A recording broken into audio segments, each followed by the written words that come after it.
Hello, welcome back to the channel. Today, we're diving right into how to use Monday.com for product inventory tracking. This is your complete 2025 guide, so let's get started. First up, you'll want to create a new board for your inventory. This is the platform where all your inventory data will live. Now, why do we do this? Having a dedicated board helps keep your inventory data organized and accessible. Next, we'll add items to the board. Each item represents a different product in your inventory. The reason we do this is to keep track of individual products, their quantity, and other relevant details. Now that we've done that, it's time to add columns.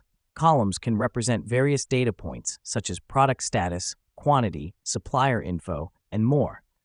This helps us because it allows us to categorize and filter our inventory data easily.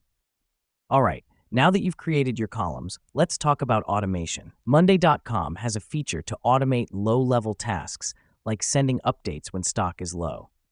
To use this, click on the Automate button on your board and select a predefined automation. This is crucial because it saves time and ensures you're never caught off guard with low stock. Lastly, don't forget to integrate your board with other tools you may be using, like your e-commerce platform.